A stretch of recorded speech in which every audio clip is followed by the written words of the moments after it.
RIJADEJA.com વેબસાઇટના daily current affairs video સિરીઝમાં આપનું સ્વાગત છે। જો તમે આ વિડિયો પહેલીવાર જોઈ રહ્યા હોય તો અમારી YouTube ચેનલ સબસ્ક્રાઇબ કરવાનું ભૂલશો નહીં, જેથી દરેક નવા વિડિયોની માહિતી આપને નોટિફિકેશન દ્વારા મળી રહે। આજે તારીખ 9 ડિસેમ્બર 2018 નું કરંટ અફેર્સ જોઈશું। સૌપ્રથમ આજનો દિવસ। આજે ઇન્ટરનેશનલ એન્ટી કરપ્શન ડે છે। આ દિવસ યુનો દ્વારા વર્ષ 2003 થી મનાવવામાં આવે છે। ભારતના પ્રથમ મહિલા તસવીરકાર એટલે કે ફોટો જર્નલિસ્ટ હોમાઈ વેરાવાલાનો આજે જન્મદિવસ છે। તેમનો જન્મ 9 ડિસેમ્બર 1913 ના રોજ નવસારી ખાતે થયો હતો। ભારત સરકાર દ્વારા વર્ષ 2011 માં તેમને પદ્મ વિભૂષણ પુરસ્કાર એનાયત કરાયો હતો। વિશ્વના ન્યૂઝ જોઈએ। ચીને પોતાનું ચંદ્ર મિશન ચાંગ-E4 લોન્ચ કર્યું છે। ચંદ્રની બીજી બાજુએ રોવર મોકલનાર ચીન વિશ્વનો પ્રથમ દેશ બન્યો છે। આ યાનનું નામ ચીનની પૌરાણિક કથાઓની ચંદ્રમા દેવીના નામ પરથી રાખવામાં આવ્યું છે। નાસાના ઇનસાઇટ લેન્ડરે મંગળ ગ્રહ પરની હવાનો અવાજ રેકોર્ડ કર્યો છે।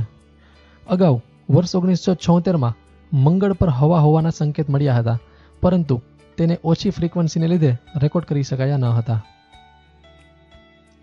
વિશ્વ બેંક દ્વારા પ્રસિદ્ધ રિપોર્ટ મુજબ વિદેશથી પૈસા મોકલવા બાબતે ભારત પ્રથમ સ્થાન પર છે। આ રિપોર્ટ મુજબ વર્ષ 2018માં ભારતીયોએ વિદેશથી ભારતમાં $80 અબજ મોકલ્યા છે।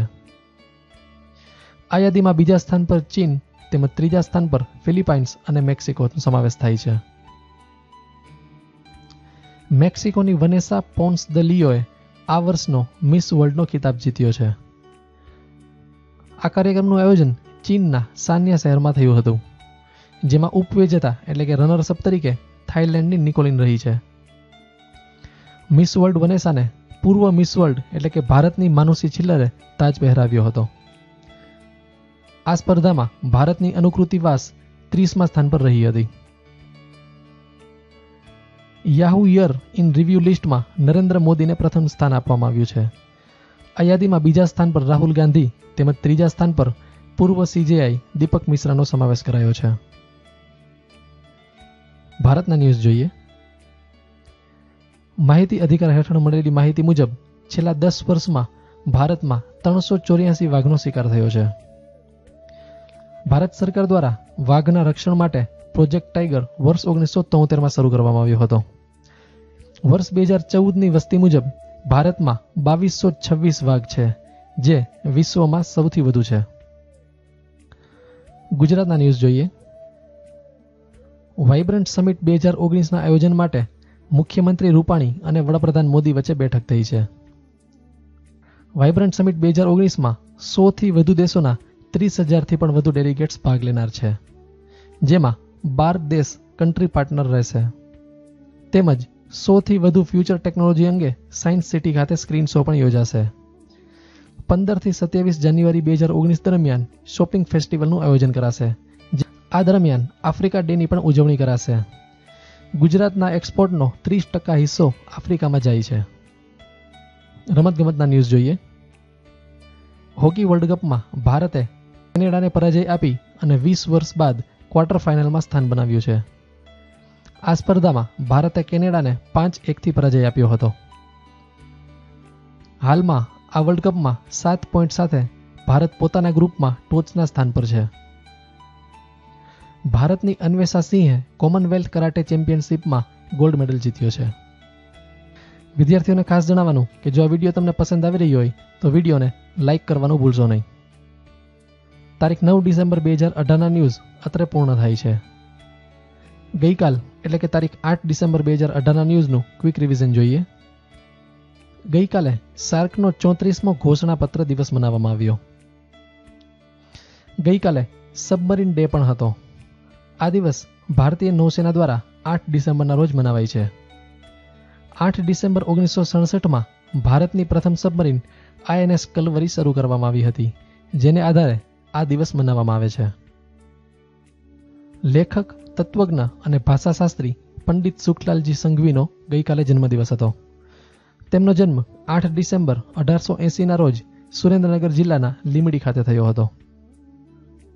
ચીન દ્વારા પોતાનું ચંદ્રયાન મિશન ચાંગ-E4 લોન્ચ કરવામાં આવ્યું છે. સંયુક્ત રાષ્ટ્રના મહાસચિવ એન્ટોનિયો ગુટરેસ દ્વારા આંતરરાષ્ટ્રીય આતંકવાદની સમસ્યાથી લડવા તેમજ વિશ્વમાં શાંતિ બનાવી રાખવા માટે એક નવી રૂપરેખા તૈયાર કરવામાં આવી છે, જેને UN global counter terrorism coordination compact નામ આપવામાં આવ્યું છે. આ રૂપરેખા અંતર્ગત સંયુક્ત રાષ્ટ્ર, 36 આંતરરાષ્ટ્રીય સંગઠન, ઇન્ટરપોલ તેમજ વિશ્વ તટરક્ષકો વચ્ચે એક સમજૂતી કરવામાં આવશે. અમેરિકા 75 વર્ષમાં સૌ પ્રથમવાર ક્રૂડ ઓઇલનો નિકાસકાર દેશ બન્યો છે, જેને તેના પ્રમુખ ડોનાલ્ડ ટ્રમ્પ દ્વારા ઉર્જાની આઝાદી એવું નામ અપાયું છે. યુરોપિયન દેશ લક્ઝમબર્ગ પબ્લિક ટ્રાન્સપોર્ટ મફત કરનાર વિશ્વનો પ્રથમ દેશ બન્યો છે. સાથોસાથ ભાંગની ખરીદી, વેચાણ અને સંગ્રહને પણ લક્ઝમબર્ગમાં કાયદેસર બનાવવામાં આવ્યું છે.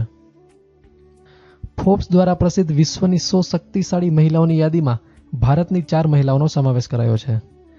આ યાદીમાં પ્રથમ સ્થાન પર એન્જેલા મર્કેલ છે, બીજા સ્થાન પર થેરેસા મે તેમજ ત્રીજા સ્થાન પર ક્રિસ્ટીન લેગાર્ડે છે.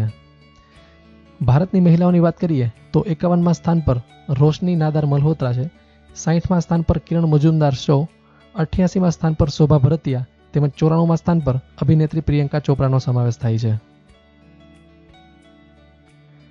નાસ્કોમ દ્વારા પ્રસિદ્ધ રિપોર્ટ મુજબ ઈ સ્પોર્ટ્સ ડેવલપ કરનાર કંપનીઓની સંખ્યા 8 વર્ષમાં 10 ગણી વધી છે. આ રિપોર્ટ મુજબ વર્ષ 2020 સુધીમાં આ ઇન્ડસ્ટ્રી 7,700 કરોડની બની જશે. ચીફ ઇકોનોમિક એડવાઇઝર તરીકે કૃષ્ણમૂર્તિ સુબ્રમણ્યમની નિમણૂક કરવામાં આવી છે. તેમનો આ હોદ્દો 3 વર્ષ માટે રહેશે. નીતિ આયોગ દ્વારા કૃત્રિમ બૌદ્ધિકતા પર વિશ્વ હેકેથોન શરૂ કરવામાં આવી. NRI લોકોને મતાધિકારની જોગવાઈ ધરાવતું બિલ રાજ્યસભામાં રજૂ કરવામાં આવશે. આ બિલ લોકસભામાંથી પસાર થઈ ચૂક્યું છે. રાંચીના સોફ્ટવેર એન્જિનિયર દ્વારા રશ્મિ નામથી વિશ્વનો સૌપ્રથમ રેડિયો જોકી રોબો એટલે કે RJ બનાવવામાં આવી. 23મો કેરળ આંતરરાષ્ટ્રીય ફિલ્મોત્સવ 2018 ગઈકાલથી તિરુવનંતપુરમ ખાતે શરૂ થયો છે. ગુજરાત રાજ્ય સરકાર દ્વારા સવર્ણ યોજના માટે 69 જાતિઓને અલગ તારવવામાં આવી. ગઈકાલના પ્રશ્નોના જવાબ તેમજ આજના કરંટ અફેર્સના પ્રશ્નો જોઈએ. સૌપ્રથમ ગઈકાલના પ્રશ્નોના જવાબ. હાલના DGCIનું નામ ડી ઈશ્વર રેડ્ડી છે. GUEED નું પૂરું નામ Gujarat unreserved education and economic development corporation છે. ફોર્બ્સ દ્વારા પ્રસિદ્ધ વિશ્વની સૌથી શક્તિશાળી મહિલાઓમાં પ્રથમ સ્થાન પર જર્મનના એન્જેલા મર્કેલ છે. પંડિત સુખલાલજી સંઘવીનો જન્મ સુરેન્દ્રનગર જિલ્લામાં થયો હતો. ચીન દ્વારા લોન્ચ થનાર ચંદ્ર મિશનનું નામ ચાંગ-E4 છે. તારીખ 9 ડિસેમ્બર 2018ના કરંટ અફેર્સના પ્રશ્નો જોઈએ. પ્રશ્ન 1. યાહુ યર ઇન રિવ્યુમાં પ્રથમ સ્થાન કોને અપાયું છે? પ્રશ્ન 2. પ્રોજેક્ટ ટાઈગર કયા વર્ષમાં શરૂ કરવામાં આવ્યો હતો? પ્રશ્ન 3. ઇન્ટરનેશનલ એન્ટી કરપ્શન ડે ક્યારે મનાવવામાં આવે છે? પ્રશ્ન 4. હોમાઈ વ્યારાવાલાનો જન્મ ક્યાં થયો હતો? પ્રશ્ન 5. મિસ વર્લ્ડનો ખિતાબ કઈ દેશની સુંદરીએ જીત્યો છે? આ પ્રશ્નોના જવાબ વિડીયો નીચે આપેલ કમેન્ટ બોક્સમાં જરૂરથી કમેન્ટ કરશો.